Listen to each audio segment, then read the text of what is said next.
ආයිබෝවන් තාක්ෂණික ලෝකයේ විප්ලවීය හැරවුම් ලක්ෂයක් පසියටක් වෙතින් ගෙනෙන තවත් අලුත් ඉදිරිපත් සාදරයෙන් පිළිගන්නවා. ඉතින් ඔයාලා දන්නවා ඇති iPay කියන app එක ගොඩක් අය යූස් කරනත් ඇති මේ විදිහ සහ සමහරු iPay account එකක් හදන්න බලාපොරොත්තු වෙන්නේ නැති.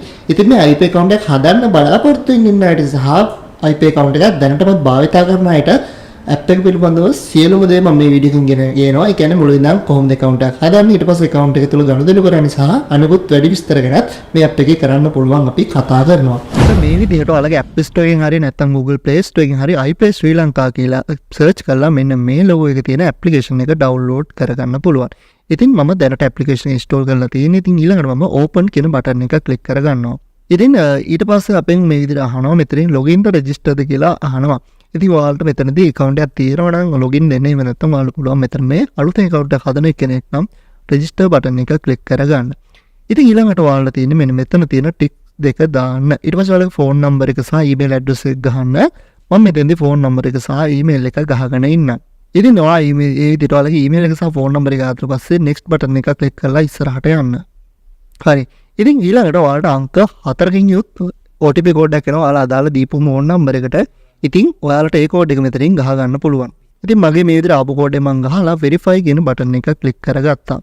ඉතින් ඊළඟට ඔයාලෙන් අහනවා මේ විදිහට ඔයාලගේ location එක allow කරන්නද කියලා අහලා ඊට පස්සේ ඔයාලට තියෙන්නේ ගොඩක් දුරට iPhone එක නම් allow while using app කියන තැනත් නැත්නම් allow once කියන තැනත් ඊට පස්සේ ඔයාලා Android phone එක නම් allow කියන තැනත් click කරගන්න. මම මෙතනදී මෙන්න මෙතනින් තියෙන මැද එක select කරගන්නවා. ඊට පස්සේ introduction code කියන තැනට ඔයාලා ගහන්න පුළුවන් 132යි 948 මෙන්න මේ කෝඩ් එකක් ගහගන්න. ඊට පස්සේ ඔයාලගේ first name එක සහ last name එක මේ විදිහට ගහගන්න.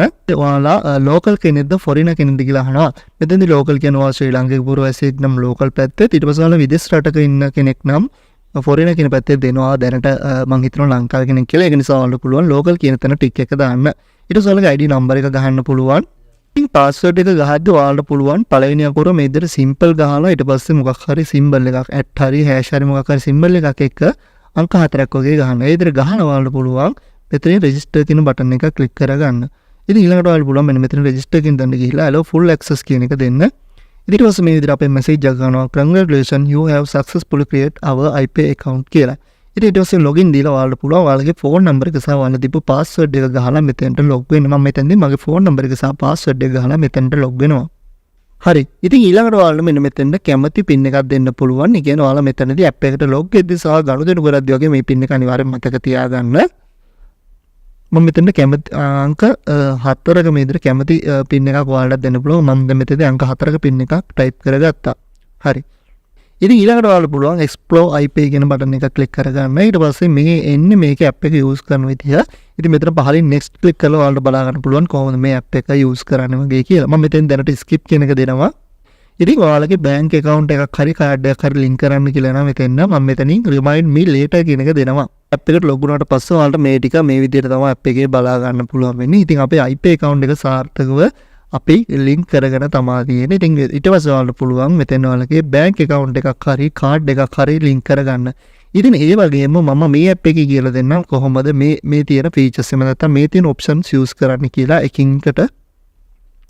ඉතින් ඔයාලට පුළුවන් මෙතෙන්දී දැන් කැමති account එකක් link කරගන්න. ඉතින් ඔයාලට තියෙන්නේ මෙන්න මෙතන settings යන settings ගියාට පස්සේ ඔයාලට පුළුවන් බලා ගන්න my accounts and cards කියලා එක option එකක් තියෙනවා. ඉතින් මේ option එකට ගන්න ඔයා මෙන්න මෙතන තියෙන ඉතින් ඊට පස්සේ ඔයාලට පුළුවන් මෙන්න මෙතනින් ඔයාලගේ bank account එකක් හරි නැත්නම් card එකක් හරි open කරන්න හරි digital account එක නැත්නම් ඔයාලා තියෙන account එකක් දැනටමත් link කරගන්න පුළුවන්. ඉතින් මම ඔයාලට recommend කරන්නේ දැනටමත් තියෙන account එකක් ඔයාලා link කරගන්නවා නම් හොඳයි. ඉතින් ඔයාලට පුළුවන් ඊට පස්සේ add bank account කියන එකට click කරගන්න. ඉතින් ඒක උඩ click කරාට පස්සේ ඔයාලට පුළුවන් ඔයාලගේ card එකක් තියෙනවා මෙන්න මෙතන link your card කියන තැනින් card එක link කරගන්න. ඊට පස්සේ ඔයාලගේ bank account එකක් තියෙනවා නම් link your bank account කියන තැනින් bank account එක link කරගන්නත් පුළුවන්. ඉතින් මම දැන් මෙතන link your card කියන option එකට ගියාට පස්සේ ඔයාලට බලා ගන්න පුළුවන් ටිකක් වෙලා ගිහිලා load වෙනවා. මුලින්ම අපේ verification process එක මේ app එකේ අහනවා. ඉතින් ඔයාලට පේනවා ඇති මේ විදිහට පොඩි clip part එක නැත්නම් පොඩි චිත්‍ර දෙකීපයක් දීලා තියෙනවා අපිට photos ඒ විදිහට තමයි අපිට මේකේ selfie එක ගන්න කියන්නේ. ඉතින් ඔයාලා ගොඩක් දුරට පේනවා මුන්නට සමාන්තරව ඉදිරියෙන් phone එක ටිකක් දුරින් තියාගෙන ඔයාලා photo එක ගන්න පුළුවන් සහ මේ photo එක ගද්දි ගොඩක් දුරට එළිය තියෙන තැනක ගන්න ගොඩක් දුරට අඳුර නෙමෙයි වලට පුළුවන් එළිය ඇති තැනක මෙන්න මේ විදිහට මේ ෆොටෝ එක නිවැරදිව ගන්න. හරි. ඉතින් මේ වගේම කියන්න ඕනේ මෙතනදී මේ කතිර දෙකක් දාලා වලට පේනවා ඇති මුහුණ පාත් කරන ෆොටෝ එක ෆෝන් එක පාත් කරලා ගන්නත් එපා. ඒක තමයි මුහුණ උස්සලා ෆෝන් එක උස්සලා ෆොටෝ එක ගන්නත් එපා. මුහුණට සමාන්තරව ඉදිරියෙන් වලට මෙතනදී සෙල්ෆි එකක් ගන්න පුළුවන්. මම මෙතනින් ටේක් a selfie බටන් එක ක්ලික් කරලා සෙල්ෆි එක ලබා ගන්නවා. ඉතින් ඊළඟට aspect කියලා බටන් එකක් එනවා. මෙතනින් aspect කියන බටන් එක දෙන්න. ඊට පස්සේ මෙතනින් එන මැසේජ් එක allow කරන්න පුළුවන්. හරි. ඉතින් ඊට පස්සේ ඔයාලට මේ විදිහට අහනවා how to take your selfie කියලා. මම ඉස්සෙල්ලා කිව්වා වගේම මූණට සමාන්තරව ඉදිරියෙන් ෆෝන් එක තියලා ඔයාලට selfie එක ගන්න පුළුවන්. දැන් මෙතනදී මම selfie එක ලබා ගන්නවා. හරි. ඊට පස්සේ use photo කියන තැන ක්ලික් කරන්න. ඊට පස්සේ continue with the next step කියන බටන් එක ක්ලික් කරගන්න. ඊළඟට ඔයාලට තියෙන ඔයාලගේ NIC එක හරි driving license එක හරි passport එක හරි capture කරගන්න. ඉතින් මෙතනදී ඔයාලට පුළුවන් මේ විදිහට ගොඩක් දුරට ඔයාලට මම recommend කරනවා සුදු පාට කොලයක්. එහෙම නැත්නම් සුදු පසුබිමක් උඩ වගේ ඔයාලගේ ID card එක හරි driving license එක හරි තියලා මෙතනදී මේ ෆොටෝ එක capture කරගන්න පුළුවන්. ගොඩක් දුරට කියන්න ඕනේ අලුත් අයගේ identity කොලේ හෝ driving license එකට දෙන temporary කොලේ මේකට use කරන්න එපා. ඔයාලට ID එක ඔයාලගේ ID card එක හරි driving license card එක හරි පමණක් use කරන්න. එහෙම නැත්නම් ඒ දෙකම ඔයාලට නැත්නම් ඔයාලට පුළුවන් passport එක හරි මෙතනට use කරන්න. හරි. ඊට පස්සේ ගොඩක් දුරට ෆොටෝ එක පැහැදිලි වෙන්න ඕන සහ ගොඩක් දුරට අර ID අලුත් කාඩ් එක වලට ගොඩක් දුරට අර ආලෝකේ වැටිලා වගේ ගොඩක් මොඳ වෙන්නේ නැති වෙන්න ඔයාලා පැහැදිලිව ෆොටෝ එක ගන්න. පහලින් මම මෙතන select your document type කියන තැනින් NIC එහෙම නැත්නම් national ID card කියන එක select කරලා capture button එක click කරගන්නවා. ඒ විදිහට ඔයාලා පේන කැමරා off වුණා. මුලින්ම ඔයාලගේ identity එක ඉදිරිපස සහ ඊළඟට identity එක පසුපස ඔයාලා capture කරගන්න පුළුවන්.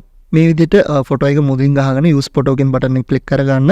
ඊට පස්සේ ඔයාලා පුළුවන් අපේ identity එකේ පසුපස capture කරගන්න. මේ විදිහට ඔයාලට තියෙන identity එකේ ඉදිරිපස සහ පසුපස ෆොටෝස් දෙක ගහලා මෙතනින් submit කියන බටන් එක ක්ලික් කරගන්න. මේ විදිහට success document submitted for verification කියලා අපේ මේ විදිහට message එකක් එනවා. මේක ඔයාලා cut කරගන්න. ඉතින් ඊට පස්සේ ඔයාලට පුළුවන් ඔයාලගේ card එක හරි bank account එක හරි මම කියලා දීපු ආකාරයට link කරගන්න. හරි මෙතනින් කියන්න ඕන ඔයාලට card එකක් තියෙනවා. card එකේ ඉදිරිපස්සේ තියෙන අංක කීපය ඔයාලට මෙතනින් enter your card number කියන තැනත් ඊට පස්සේ කාඩ් එකේ expire date එක ඉදිරිපස හෝ පසුපස සඳහන් ගොඩාක් දුරට ගොඩක් කාඩ් වල ඉදිරිපස තමයි සඳහන් වෙන්නේ. අංක දෙකක් ඇලේ රක්සා තවත් අංක දෙකක් කෝල් බලා ගන්න පුළුවන්. ඉතින් එතන තියෙන ඒ අදාළ අංක කීපය මෙතනට දෙන්න. ඊට පස්සේ CVV number කියලා තියෙන ගොඩක් දුරට කාඩ් එක පසුපස සුදු පටියේ අස්සන ගාව තමයි තියෙන්නේ. ඉතින් එතනටත් ඔයාලට මෙතන ඒ අංක තුන දෙන්න පුළුවන්. ඊට පස්සේ set nickname කියන තැනට ඔයාලට පුළුවන් සාමාන්‍යයෙන් හිතන්න BOC ගේ කාඩ් එකක් නම් කාඩ් BOC නැත්නම් අපි හිතමුකෝ People's Bank එකේ කාඩ් එකක් නම් කාඩ් People's Bank කියලා වගේ දීලා submit කරගන්න. ඉතින් මම දැනට ඒක submit කරගන්න පෙන්නන්නේ නැහැ. මොකද මගේ ගාව දැනට කාඩ් එක නැති නිසා. ඉතින් ඔයාලට ඒ විදිහට ඔයාලගේ අදාළ කාඩ් එක හෝ ඔයාලගේ bank account එක අර option දෙකකින් එකකට ගිහිලා link කරගන්න පුළුවන්. ඉතින් මෙතන මම නැවතත් පෙන්නනවා. ඔයාලා යන්න මෙතන මේ විදිහට settings icon එකට ඊට පස්සේ මෙතනින් තියෙන මේ උඩම my accounts and card කියන තැනට යන්න. ඉතින් එහෙම ගිහලා ඔයාලට පුළුවන් ඔයාලගේ bank account එක ඕන නම් මෙතනින් bank account එකක් වුණත් link කරගන්න. ඉතින් තිබ්බ IP account එකට log වුණා. ඉතින් ඔයාලට IP account එකට log වුණාට පස්සේ මේ විදිහට තමයි බලා ගන්න පුළුවන් වෙන්නේ. ඉතින් මම මුලින්ම කියලා දෙන්නම් මේකේ send money option එක කරා කොහොමද ගනුදෙනු කරන්න කියලා. ඉතින් ඔයාලට මම මුලින්ම මේකේ එකින් එකට options කියලා දෙන්නම් කොහොමද මේකේ වැඩ කටයුතු කරන්න කියලා. මුලින්ම මෙතනින් send money option එකට යන්න. ඉතින් මේ send money option එකට ගියාට පස්සේ ඔයාලට IP account එකක් භාවිතා කරන කෙනෙකුට උනත් එහෙම නැත්නම් ඔයාලට වෙනත් ඕනම bank account එකකට online transfer කරන්න පුළුවන්. ඉතින් මෙතෙන් amount කියන තැන මුලින්ම ගාණ ගහනවා. ඊට පස්සේ receiver bank කියන තැන ඔයා මුදල් යවන්න බලාපොරොත්තු වෙන එක්කෙනාගේ bank account එක ගහන්න. මම මෙතෙන්දී BOC select කරගෙන නැත්නම් ලංකා බැංකුව select කරා. ඊට පස්සේ account number එක හරියට මෙතනින් ගහ ගන්න. ඊට පස්සේ nickname එක මේ විදිහට ගහ ගන්න පුළුවන්. මම මෙතනදී receiver name එක විදිහට පසියා ටෙක් කියලා ගහනවා. ඊට පස්සේ ඔයාලට transaction remark එකත් මේ විදිහට ගහන්න පුළුවන්. ඔයා මුදල් යවන හේතුව. ගොඩක් දුරට ඔයාලට මුදල් යවන හේතුව මෙතනින් දන්නේ නැත්නම් හෝ ගහන්න අකමැති නම් ඔයාලට පුළුවන් online කියලා වගේ ගහලා මෙන්න මෙතනින් proceed to payment කියන බටන් එක උඩ click කරලා ඉස්සරහට යන්න. හරි. ඊට පස්සේ මෙතනින් ගොඩක් දුරට අපි බැංකුවකින් බැංකුවකට තව transfer එකක් කරද්දී රුපියල් 25ක හෝ 30ක වගේ fee එකක් කැපෙනවා. ඉතින් මම මෙතනදී දැන් අපේ පේනවා 525ක් කැපෙනවා කියලා තියෙනවා. මම ඉතින් confirm payment කියන බටන් එක click කරගන්නවා. ඒක click කරගත්තට පස්සේ ඔයාලට පුළුවන් ඔයාලගේ PIN number එක නැවත ඇතුළත් කරන්න. කියන්නේ මම කිව්ව ඉස්සලා ගනුදෙනුවක් කරද්දී ඔයාලගේ PIN එක දෙන්න ඕන කියලා. ඒත් ඔයාලගේ PIN එක දුන්නාට පස්සේ මේ විදිහට ඔයාලගේ ගනුදෙනුව සාර්ථකව success වුණා කියලා තියෙනවා. ඉතින් මෙතන ගොඩාක් දුරට ඔයාලා account එකකට සල්ලි දාදී account number සහ ගාණ දෙතුන් පාරක් නිවැරදිව check කරලා බලලා දාන්න. හරි. ඊට පස්සේ ඔයාලා receipt එක අවශ්‍ය නම් මෙන්න මෙතනින් share button එක click කරනවා. ඔයාලගේ WhatsApp එකට හරි messenger හරි අදාළ විදිහකට slip එක share කරගන්න පුළුවන්. ඉතින් ඒ විදිහට ඔයාලට ස්ලිප් එක යවන්නත් පුළුවන්. ඊට පස්සේ මම ඔයාලට කියලා දෙන්නම් දෙවෙනි ඔප්ෂන් එක pay bills ඔප්ෂන් එක හරහා කොහොමද ඔයාලගේ බිල් එකක් පේ කරන්නේ කියලා. හරි, ඊට පස්සේ මම යනවා pay bills ඔප්ෂන් එකට. pay bills ඔප්ෂන් එකට ගියාට පස්සේ ඔයාලගේ network payment, ඊට පස්සේ ඔයාලා දන්න ඇති bank මොනවා හරි credit card payments තියෙනවා නම් ඒව සහ ඔයාලගේ water bill, එහෙම නැත්නම් වතුර සහ ජල bill, ඊට අමතරව ලීසින් මොනවා හරි තියෙනවා නම් සහ ඉන්ෂුරන්ස් මොනවා හරි තියෙනවා නම් ඒ bill payments මෙතනින් කරන්න පුළුවන් අදාළ සේවාව තෝරගෙන. හරි, මම මෙතනින් back වෙනව නැවතත්. ඉතින් ඔයාලට ඒ විදිහට ඔයාලගේ bill payments කරන්න පුළුවන්. ඊට පස්සේ reload option එක හරහා ඔයාලට අවශ්‍ය ඕනම එකට reload එකක් උඩට දාගන්න පුළුවන්. ඉතින් ඒ ඔප්ෂන් එකත් ඔයාලට මෙතෙන්දී ලබා දෙන්න තියෙනවා. මෙතන අදාළ ෆෝන් නම්බර් එක ගහලා මුදල ගහලා next ගහලා ඔයාලගේ PIN එක ගහලා අදාළ ඒ ඔප්ෂන් එක කරා රීලෝඩ් එක කරගන්න පුළුවන්. ඊට පස්සේ ඔයාලා දන්නවා ඇති QR pay කියලා ඔලුතෙන් ඔප්ෂන් එකක් ඇවිල්ලා තියෙනවා. ඉතින් ඔයාලා දන්නවා ඇති ගොඩක් shop වල වගේ ලංකා QR එහෙම නැත්නම් ඔයාලා දන්නවා ඇති QR boards තියෙනවා. ඉතින් මේ boards වලට සමහර ඔයාලා දැකලා ඇති ගොඩක් දුර shop වල තියෙනවා. ඉතින් මේ boards වලට pay කිරීමේ හැකියාවක් තියෙනවා. ඉතින් ඒවත් ඔයාලට කරගන්න පුළුවන් මෙන්න මේ iPay app එක හරහා.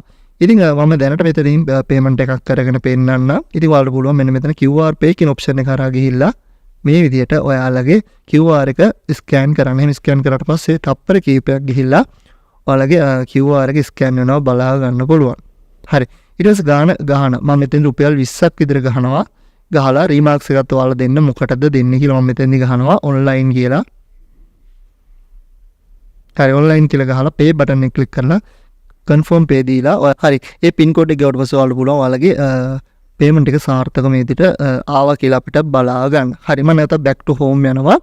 ඉතින් ඊට පස්සේ ඔයාලට පුළුවන් තව option එකක් බලා ගන්න my bills කියලා. ඉතින් මේ my bills කියන්නේ ඔයා කලින් මොනවා හරි bill pay කරපුවා favorite list එකට add කරගත්තා නම් සහ ඔයාලට පුළුවන් දැනටපත් මෙතන ඔයාලගේ අදාළ bill මොනවා හරි තියෙනවා නම් ඒවා මෙතෙන්ට link කරගන්න. ඔයාලට ඊළඟට digital banking option එක හරහා ඔයාලට account කීයක් තියෙනවද, ඊට පස්සේ ඔයාලගේ ස්ථාවර තැන්පත් සහ standing orders මොනවද වගේ තියෙන කියලා බලා ගන්න පුළුවන්. ඉතින් මගේ දැනට මේ account එකට standing orders මොකුත් නැහැ. මගේ fixed deposit එකක් තියෙනවා. ඉතින් ඒවා වගේ ඔයාලට බලලා ඒ වගේ rates ආදී බලන්නත් පුළුවන්. ඉතින් ඊට පස්සේ මේ send gifts කියන බටන් එක නම් ඔයාලට පුළුවන් තෑගි යවන්න. ඒ කියන්නේ ඔයාලගේ iPay භාවිතා කරන යාළුවන්ට නෑදෑයන්ට හිතමිතුරන්ට වගේ මේකේ තෑගි යවන්න පුළුවන්. මේ විදිහට birthday wishes එක්ක එහෙම නැත්නම් Christmas New Year wedding anniversary wishes එක්ක ඔයාලට මුදල් තෑගි යවන්න පුළුවන් ඔයාලගේ යාළුවන්ට. ඊට පස්සේ ඔයාලට පුළුවන් ડોක්ටර් කෙනෙක් channel කරන්න. මෙන්න මෙතන මේ visit to doctor කියන තැන click කරලා ඒ channel එක හරහා. හරි, ඊට අමතරව schedule payment කියන්නේ මොකක් හරි ඔයාලා payment එකක් schedule කරන්න. උදාහරණයකට හිතන්න මගේ ලංකා බැංකුවේ account එකට මේ මාසේ 10 වෙනිදා රුපියල් 15000ක් යවන්න ඕනේ උදේ 10ට කියලා. ඒ වුණත් ඔයාලට පුළුවන් මෙතනින් payment එක schedule කරගන්න. ඔයාලා අදාළ time එක දිනේ සහ සල්ලි යවන්න ඕනේ account number එක. ඊට පස්සේ සල්ලි යවන කෙනාගේ නම amount එක සහ මේ විදිහට frequency එක කියන්නේ දිනපතා යවන්න ඕනද සතිපතා මාසපතා සහ අවුරුද්දකට සැරයක් යවන්න ඕනද කියලා වගේ ගහලා payment එකක් schedule කරන්න පුළුවන්. එතකොට ඔයාලට manual ඇවිල්ලා ඒ payment එක දාන්න ඕනේ නැහැ. automaticම ඒ payment එක send වෙනවා. හරි, ඊට පස්සේ market place එකකින් ඔයාලගේ අවට තියෙන location එක නැත්නම් shops වලට අදාළ ගෙවීම් කටයුතු කරන්න පුළුවන්.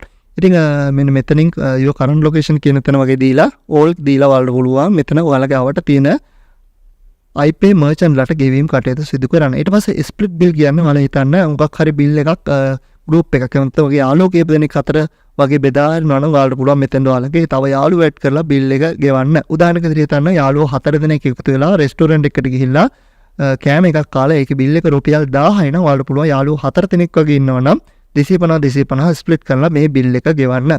ඉතින් ඒකත් ඔයාලට ස්ප්ලිට් bill කියන එකෙන් බලා ගන්න පුළුවන්. ඊට පස්සේ credit reports එකකින් ඔයාලගේ crib එක වගේ ගන්නත් පුළුවන්. ඊට පස්සේ මම අර ඉස්සෙල්ලා කිව්වා වගේම search and pay එකකින් ඔයාලගේ අවට තියෙන shop වලටත් මෙතනින් pay කරන්න පුළුවන් මුදල්. හරි, ඊට පස්සේ my spending කියන එකෙන් ඔයාලගේ spending ඔයාලගේ වියදම් වාර්තාවක් වගේ බලා ගන්න පුළුවන් මේ විදිහට. ඊට පස්සේ expenses මෙතනින් ආදායම වියදම සහ ඉතිරි කිරීම මොනවද කියලා පෙන්නනවා. ඊට පස්සේ insurance එකක් උනත් ඔයාලට මෙතනින් දා ගන්න පුළුවන්. insurance එකක් නැත්නම් මෙතන personal accident cover සහ motor insurance policy. ගොඩක් දුරට ඔයාලට personal accident cover එකක් සහ ඊට පස්සේ වාහන මොනවාරි තියෙනවා නම් ඒවටත් insurance මෙතනින් කරගන්න පුළුවන්. ඊට පස්සේ favorite එකේ තියෙන මම අර ඉස්සෙල්ලා කිව්වා වගේම favorite list එකට ඔයා add කරපුවා මොනවද කියලා. ඒ කියන්නේ ගොඩක් දුරට ඔයා නිතරම භාවිතා කරනවා තමයි මම මේ favorite list එකට add කරගන්නේ. හරි, ගොඩක් දුරට මේ iParking කියන option එක ළඟදී launch කරපු option එකක්. ඉතින් ගොඩක් දුරට ඔයාලට වාහනයක් අදාළ ස්ථානයක pay කරන්න වගේ තියෙනවනේ සහ ඔයාලා අවට මොනවද parkings තියෙන කියලා වගේ මෙතන පෙන්නනවා.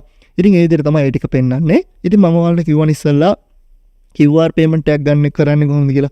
ඒ වගේම ඔයාලට මෙන්න මෙතන මේ my QR කියන payment එක icon එකට click කරොත් යාළුවෙකුට පුළුවන් ඔයාලගේ QR එකට පේමන්ට් එක කරන්න මෙන්න මෙතන මේ යටම තියෙන වම් පැත්තේ QR එක ක්ලික් කරලා ඊට පස්සේ history කියන බටන් එකට ගියොත් ඔයාලා ගනුදෙනු කරපුවාගේ history එක කියන්නේ සල්ලි දාපුවා ගියපුවා ඊට පස්සේ මොන හරි රිජෙක්ට් වුණා නම් ඒවා කොම් මොනවද කියලා මේ විදිහට පෙන්නනවා. හරි.